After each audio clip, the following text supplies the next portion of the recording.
Hi, this is Sean with Ohmmu Energy, and today we are going to show you how to replace the batteries, two of them, in the Rivian R1S or R1T. So this truck is very cool. It's the first electric pickup truck available on the market, which is awesome in its own right, but they actually did a very good job on them beyond just being first. The range is excellent, over 300 miles. The build is very good. The interior is very functional, very cool looking. The truck's got a lot of space, a lot of hidden compartments and storage, making it super functional. It's awesome off-road.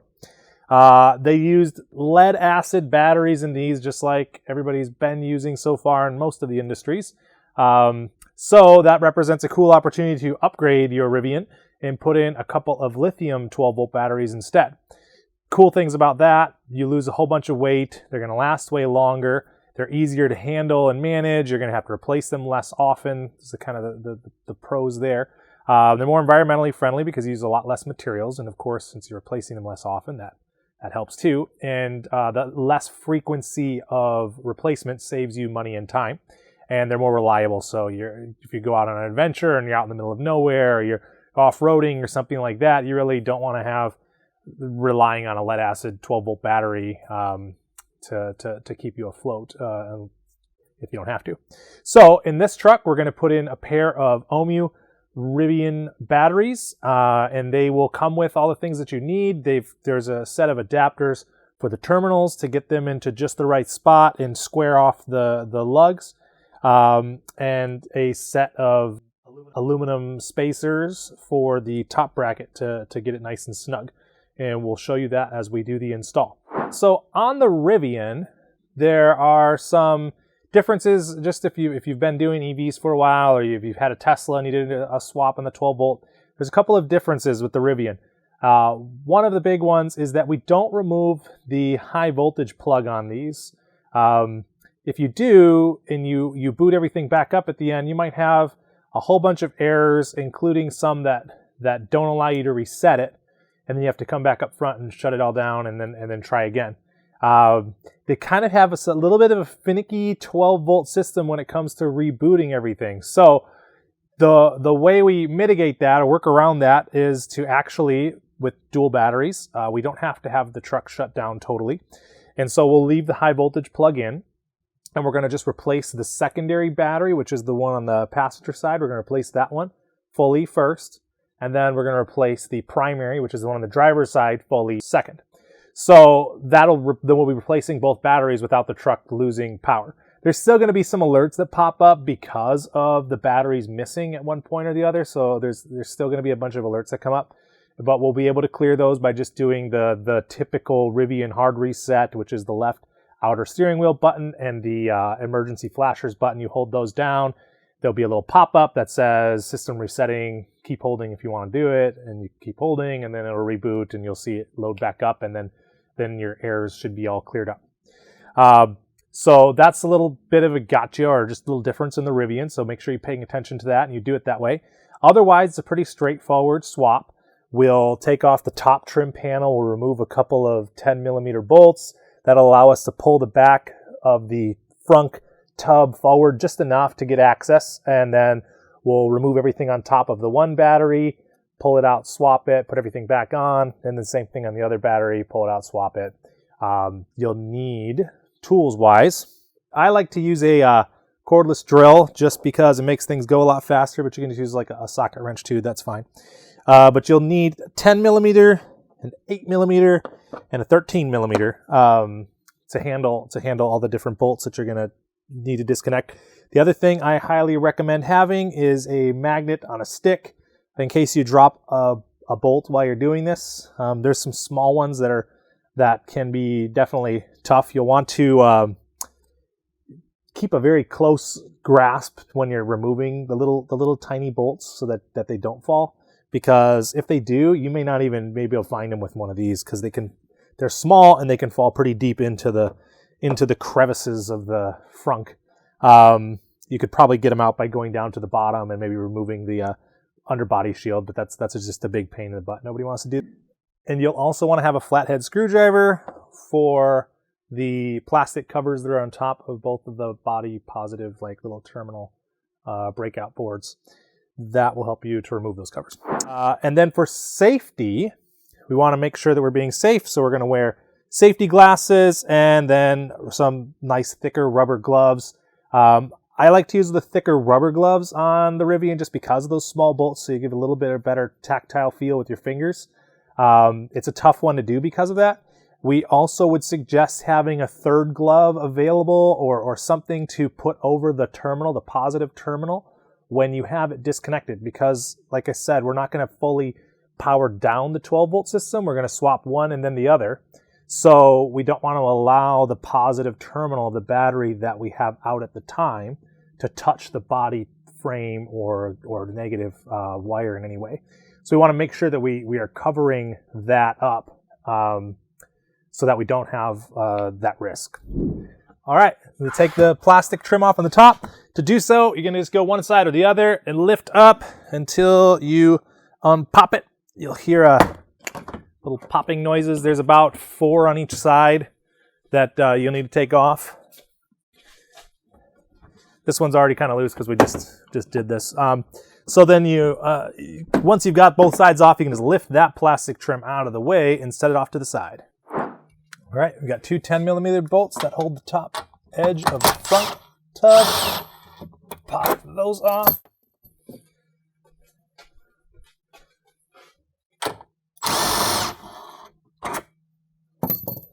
And the last thing we need to remove is this air duct. Don't really need to pull off the temp sensor or any of that. Just leave that connected and set it up here. It'll be enough out of the way to not give you any trouble. Now, you got to get up in here to do the swap. If you elect to remove the whole tub, you probably still need to get in there because it's hard to reach. If you have the lowest suspension setting, maybe you don't, but for most people, you're still going to have to get into this frunk. So that involves a little yoga move. You just got to get yourself, you're going to sit on the front edge with your feet down here to access everything there. So we'll get in and continue. All right. So we're going to take this bolt off, 8mm into the negative terminal. Make sure you bring your other hand in there so that you don't lose the bolt when it comes loose. Because it'll be very difficult to go get and you won't be happy. There's a couple of washers on there as well. So we got all that out.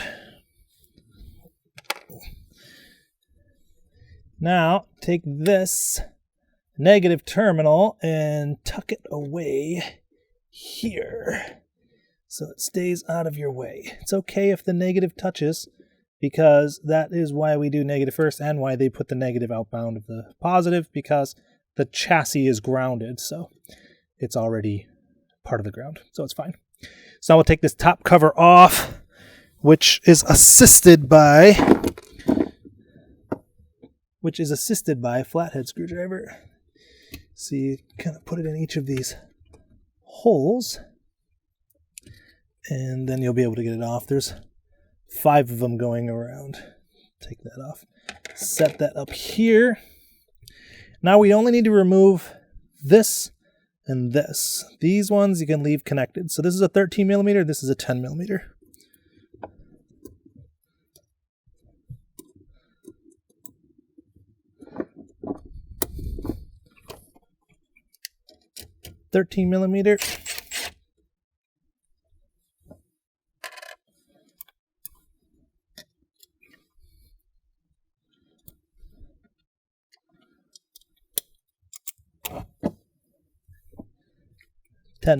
Oh, sorry. 10mm.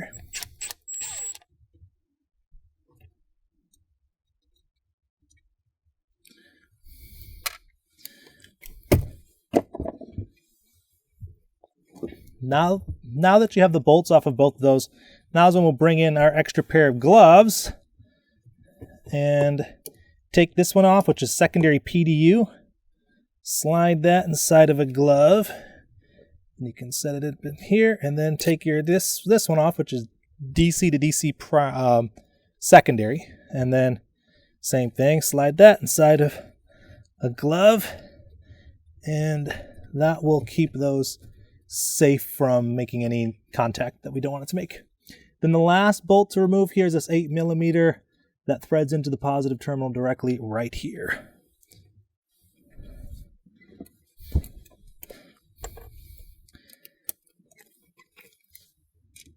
This one's also small and at risk for getting lost easily, but because it's inside of this positive terminal block, you don't have as much risk. So once you loosen it, you can kind of just try to leave it there.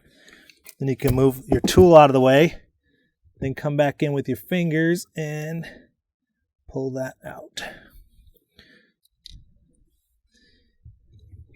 Now we can actually safely, you can put the plastic cover back on. You don't really have to, because we're just going to we're going to tuck this right in here, and there's nothing metal in there at all to touch.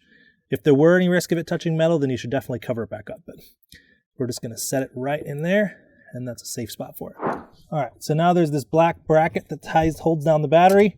There's an 8mm bolt on the far end of it. Loosen that. Make sure your other hand is in there to grab it so you don't lose it. Take the bolt out of the way, and then you can lift this and flex it out. It just kind of hooks in on the front. So this one has a little jog here, which is so that it can off vent the lead acid battery. That's just also a way that you can remember this one goes on the passenger side. But of course, we're only doing the passenger side, and then we're only doing one at a time, so you're not necessarily going to get them confused. So anyways, we'll set off to the side, and now we have this battery to get out. It's kind of heavy, so it's kind of difficult. We'll just kind of work it out as best we can with your fingers.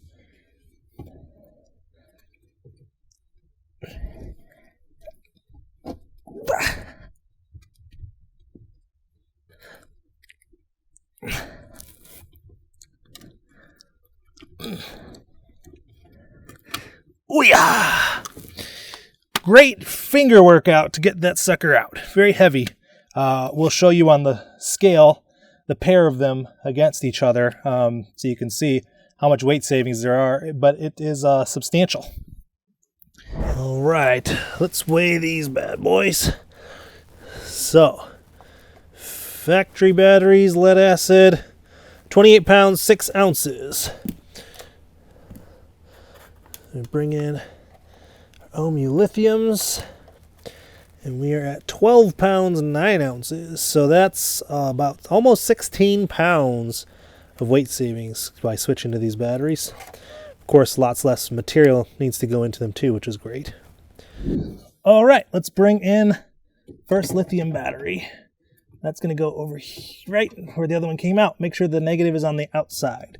So you'll see I already installed this little bracket here. That feels like it's hung up on something down there. There it's good. Now it's perfect. Nice and flush. Okay, so we already installed this bracket. For this battery on the passenger side, you want the spacer to be just inbound of the negative terminal. So right about there. It fits even all the way over here. It's not a huge deal. It just needs to be between that bolt and this clasp. Right here is the perfect spot, and you'll see why, because this bracket goes down right on top of it. And so you just apply it right there. And then you can thread this bolt back in and snug it.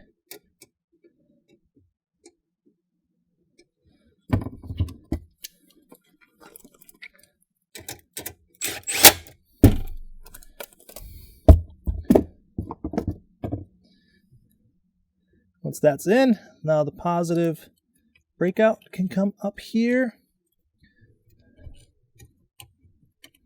That goes in. You'll see the threads of the battery terminal through the hole there. Hope you can see it on the camera. It's right there. That's how you know it's lined up. Shadow out of the way. And then you just finger thread the bolt, the little 8mm bolt, into that hole. Once it's got a little grab, then you can bring in your tool and tighten it.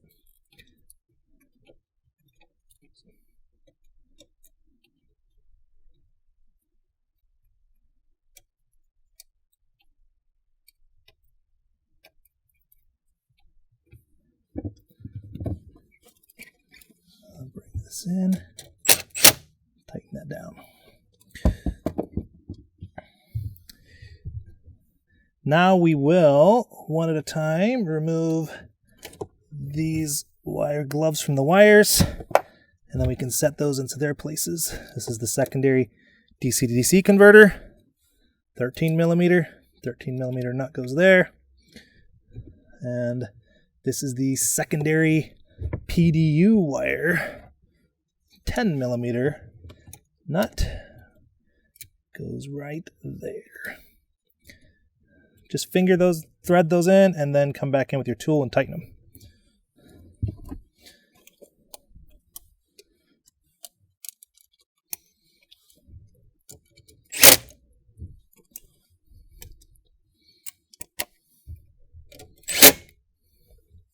All right, now all of these connections are made, these last two. You didn't disconnect the other two, so those are fine. Let's put this cover back on because we'll no longer need access to that, and it's always best to keep anything covered you can with positive stuff when you don't need it, so just for the risk of shorting. So we've got that covered back up, and we'll put a ground here.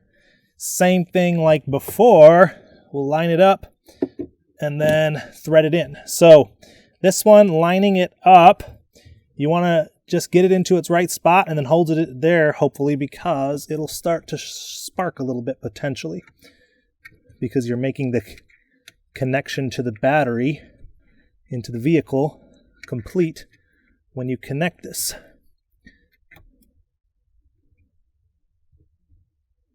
All right, so I see the thread there, and I will bring this in, get it started by hand. Very important to make sure that you got it in there enough before you let go of it, because it's so easy to lose. And of course, I have lost a few of them, so I know how easy they are to lose.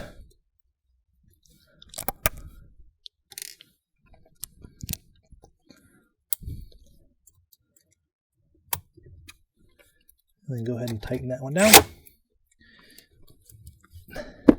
And at this point, your secondary battery is swapped over. So now we will move over and do the primary battery.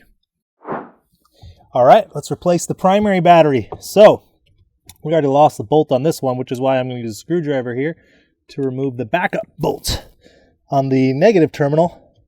It's just like the other side. Be careful, of course. These are easy to drop.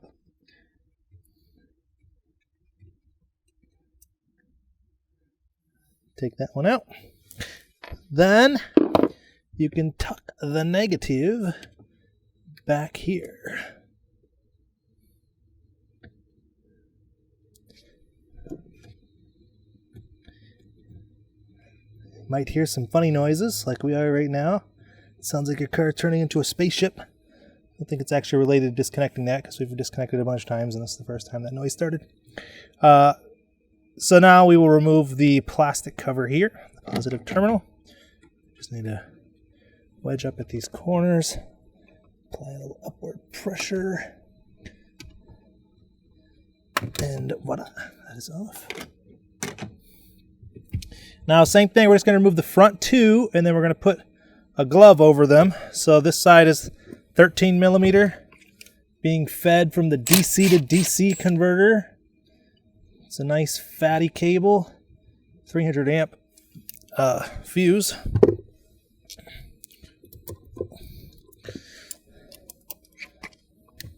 And the other side, 10 millimeter. So that's the primary PDU feed.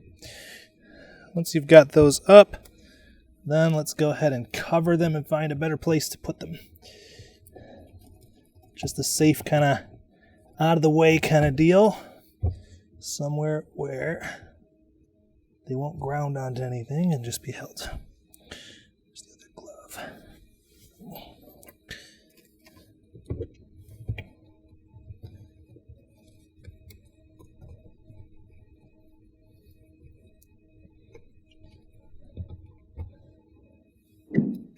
So now that those are out of the way, we can remove this 8 millimeter bolt here. Just the positive terminal connection. Just let it loose and then just try to let it stay down there so you don't lose it. Then you can come back in and get it. And if any of like the washers or something stayed behind, that's when you can use your magnet and grab them. Now, you don't have necessarily a plastic protected shield area here, so we will go ahead and put this plastic cover back on. And then we can tuck that like so, and it's out of the way.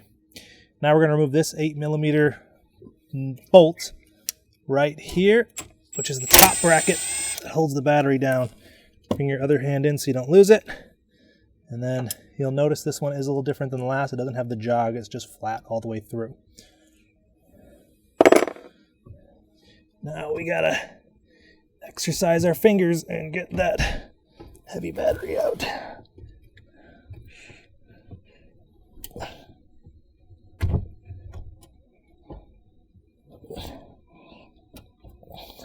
So now with this one, it might be a little easier to get it out if you bring in a screwdriver to help you get your fingers underneath the side here.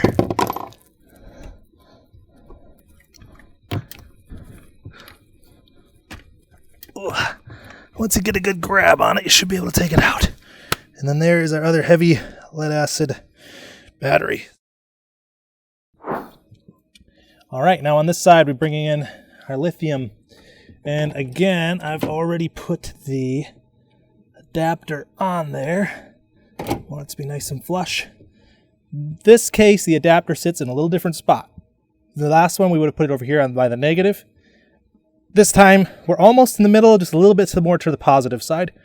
And, of course, when you put the strap on there, you'll see how it lines up. So we've got it kind of perfect in the middle.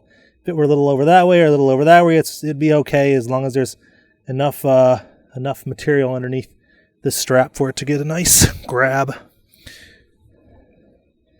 Then we'll put the 8mm bolt back in up here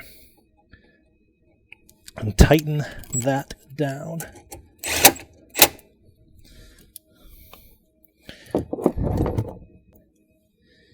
Now we can bring the positive terminal plate back in, and we'll have to remove the cover again.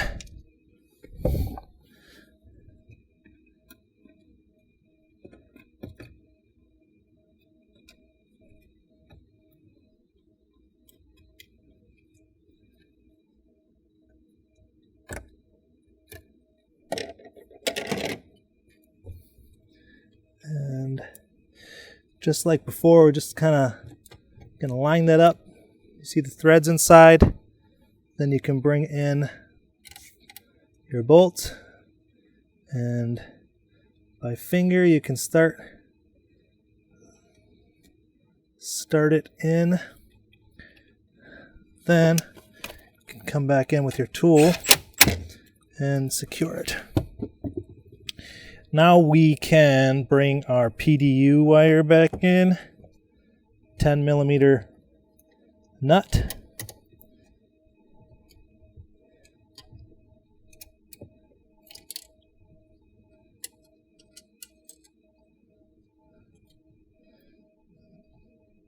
Just get that in place by hand first.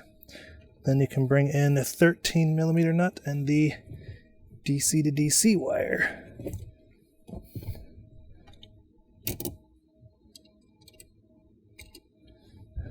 Now we will tighten both of those.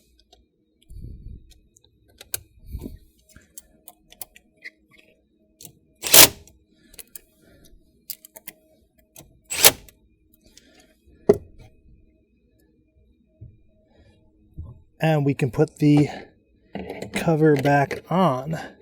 Definitely want to put the cover back on before we make the negative connection,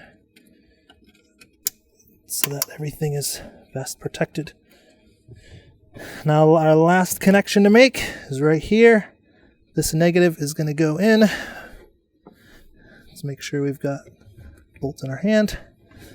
Kind of lean over so you get a good look at it, and line the hole up with the threads, and then just push it down and hold it in its spot, and bring in your other bolt.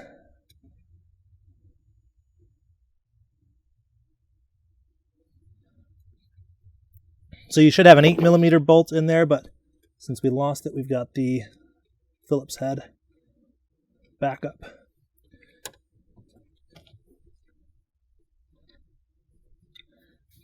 Nice and snug. Now both of these batteries are swapped out, and we will just go ahead and put everything back together up on the top, and then we'll show you the last and critical step of resetting the vehicle.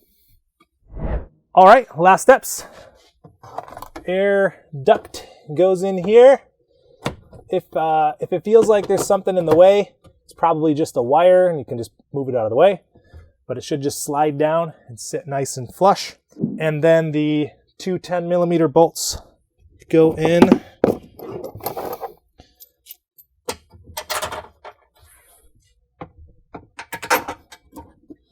And snug those. And last is your plastic trim.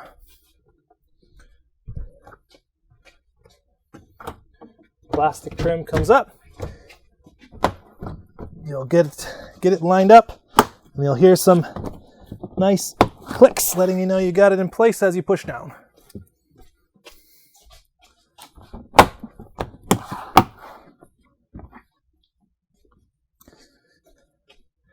Batteries are in, everything's back in place, so now we'll go inside and do the hard reset.